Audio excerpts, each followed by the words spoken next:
Alhamdulillah, wa salatu wa salamu ala rasulillah, wa ala alihi wa sahbihi wa man walah. Assalamu alaikum wa rahmatullahi ta'ala wa barakatuh. Je voudrais d'abord remercier tous ceux qui se sont abonnés récemment à ma chaîne.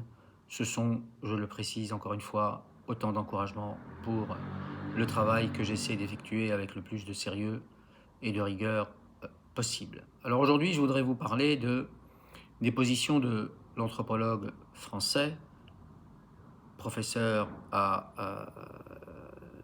l'université Stanford, René Girard.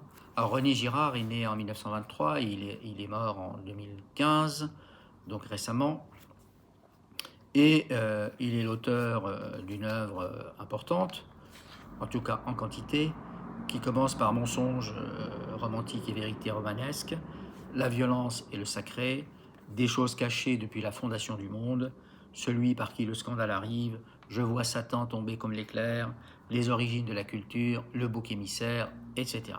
Alors René Girard a été très peu critiqué, il est assez bien reçu dans le milieu intellectuel parisien, bien qu'il ne fasse pas vraiment partie de la corporation des universitaires français, puisqu'il a choisi de faire sa carrière, toute sa carrière aux États-Unis. Alors, ce qui m'intéresse particulièrement, c'est de connaître les positions ou d'exposer les positions de René Girard touchant l'islam. Alors, on va partir des faits. Je crois que la meilleure manière de ne pas s'égarer, c'est de partir de faits dûment établis, parce que contrairement à ce que disent certains philosophes, eh bien, il n'y a pas que des faits, il n'y a pas que des interprétations, il y a aussi ce dont il y a interprétation, c'est-à-dire des faits. Alors, René Girard, premier fait massif, n'a pas beaucoup écrit sur l'islam, c'est le cas de le dire. Tout ce qu'il a pu dire sur l'islam se réduit à quelques interventions médiatiques, sollicité par quelques journalistes à l'occasion d'événements spectaculaires. Il s'est résolu à livrer quelques réflexions sur l'islam. Ce sont donc des interventions à chaud qui ne relèvent pas précisément d'un travail scientifique ou d'une analyse approfondie de l'islam ou du domaine musulman. Alors l'islam est vu ou considéré d'après les idées qui couraient le tout Paris, ramas de préjugés, d'idées préconçues, de formules banales et stéréotypées, et une enfilade de lieux communs, quoi. Et donc, nul besoin finalement d'être un aigle de la pensée pour rencontrer ou partager de pareilles préventions. Deuxième fait massif, René Girard s'est surtout préoccupé du christianisme. Toute son entreprise finalement repose sur la validation des dogmes ou de la dogmatique chrétienne par l'anthropologie. Ça paraît beaucoup plus astucieux de valider la dogmatique des évangiles, de passer par l'anthropologie plutôt que de transiter par l'apologétique traditionnelle, naturellement sclérosée. Alors, sauf erreur de ma part, René Girard n'a jamais étudié l'islam, ni de près ni de loin d'ailleurs. C'est peu dire qu'il n'y connaît pas grand-chose. Il ne s'est jamais occupé que d'une seule religion, le christianisme, et encore dans sa version catholique. Il n'a jamais écrit de livre sur l'islam, pas même le moindre petit article. On me répondra peut-être que c'est son droit, certes, mais dans ce cas, il ne convient pas de s'occuper de domaines que l'on ignore ou que l'on ne maîtrise pas suffisamment. Parce que quelle crédibilité, au fond, pourrait-on avoir à parler d'un domaine ou à disserter sur un domaine que l'on connaît pas ou que l'on ignore totalement. Et dernier point, mais non le moindre, naturellement, René Girard ne connaît pas la langue arabe, langue, rappelons-le, je m'excuse de rappeler des évidences, langue par laquelle passe une quantité phénoménale de textes musulmans et d'auteurs musulmans, de théologiens musulmans, enfin de poètes, de tout ce que vous voulez. On exige bien, après tout, de ceux qui entreprennent un travail scientifique sur Platon, sur Épicure, sur Aristote, la maîtrise du grec. On demande et on exige, à juste titre, de ceux qui s'intéressent à Thomas d'Aquin ou à Duns Scott, la maîtrise parfaite du latin médiéval, et je ne vois pas pourquoi, touchant l'islam, il faille déroger à cet usage universellement reconnu, en tout cas dans les universités les plus sérieuses. Alors, ces remarques préalables faites, venons-en au fond. La spécificité de René Girard est d'expliquer les comportements humains, et l'ensemble des phénomènes d'ailleurs, par un nombre extrêmement réduit de postulats. À l'origine de tous les conflits, dit-il, il y a une rivalité mimétique. S'il y a une rivalité mimétique, c'est que le désir est fondamentalement imitatif. On ne peut désirer un objet que si un autre le désire. Par conséquent, si on applique à l'islam, sous sa figure la plus connue en Occident, ce canevas, on peut dire, comme Girard, je le cite, le terrorisme naît d'un désir mimétique de l'islam d'avec l'Occident. En d'autres termes, l'islam veut plutôt singer l'Occident pour obtenir la même chose que l'Occident, c'est-à-dire la suprématie technique, le développement économique, la prospérité et bien sûr un certain type de civilisation. Je cite encore une fois Girard, sous l'étiquette de l'islam, dit Girard, on trouve une volonté de rallier et de mobiliser tout un tiers-monde de frustrés et de victimes dans leur rapport de rivalité mimétique avec l'Occident. Les frustrés apprécieront le peu d'aménité que leur réserve cette éminente anthropologue. Il continue, ces frustrés, dit-il, loin de se détourner de l'Occident, ils ne peuvent pas s'empêcher de l'imiter, d'adopter ses valeurs sans se l'avouer et sont tout aussi dévorés que nous le sommes de la réussite individuelle et collective. Il est certain que, par exemple, les jeunes filles qui choisissent de porter le voile imitent l'Occident, ça c'est évident. René Girard paraît obsédé par les ressemblances et les convergences au point de tenir pour quantité négligeable les différences.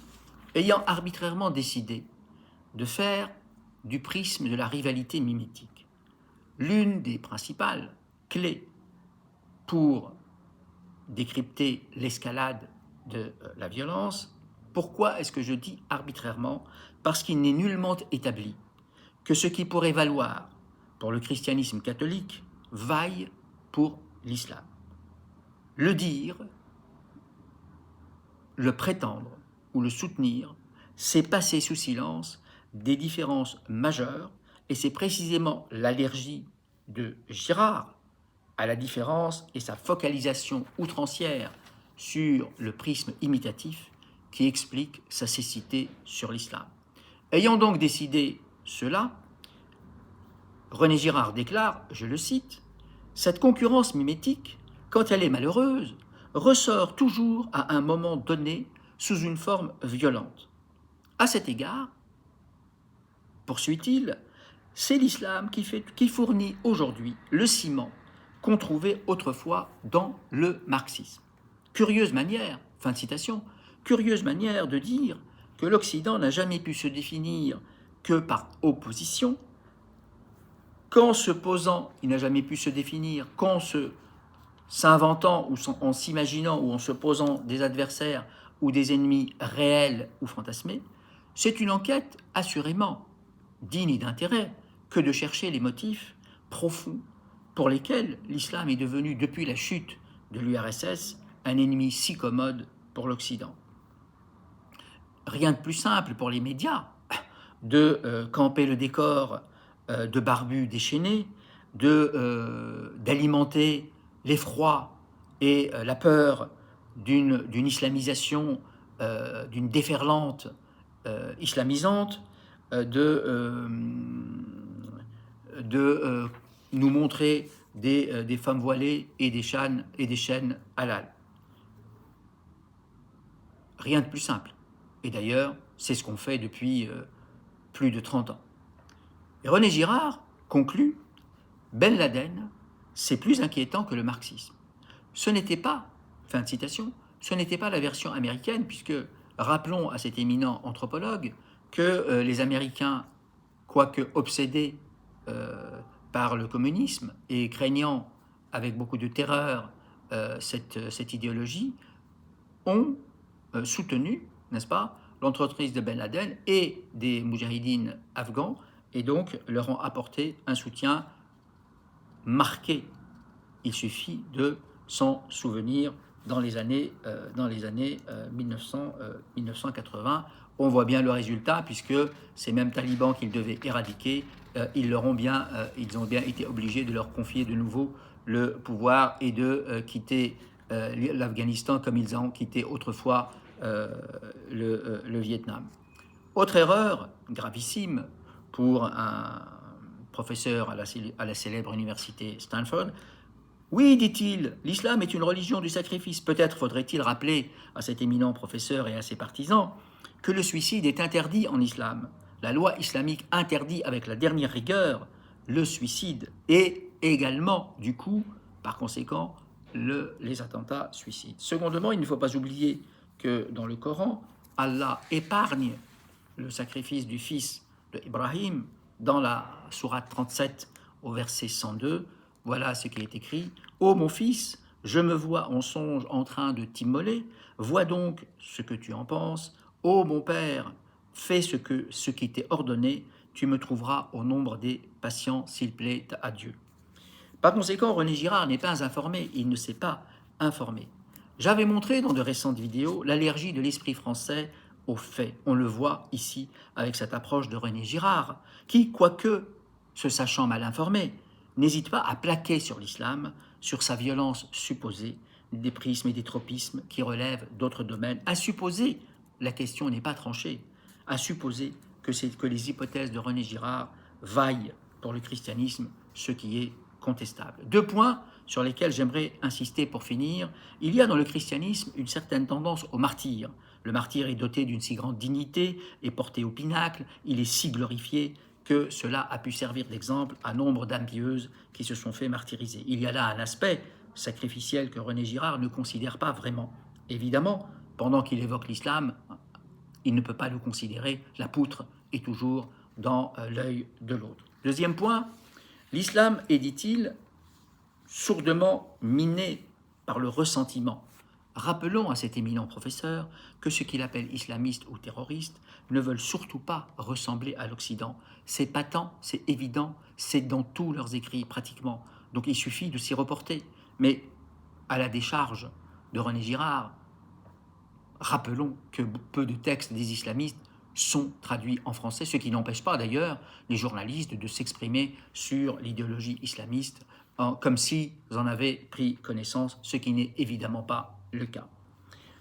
Mais en anglais, il y a beaucoup plus de textes traduits, et René Girard, qui connaît l'anglais, bien entendu, aurait pu se donner la peine de les consulter, ce qui lui aurait évité de débiter nombre de sornettes, de bêtises et de billevesées.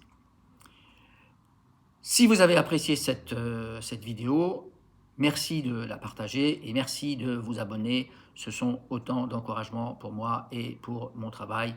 Wassalamu alaikum wa rahmatullahi ta'ala wa barakatuh.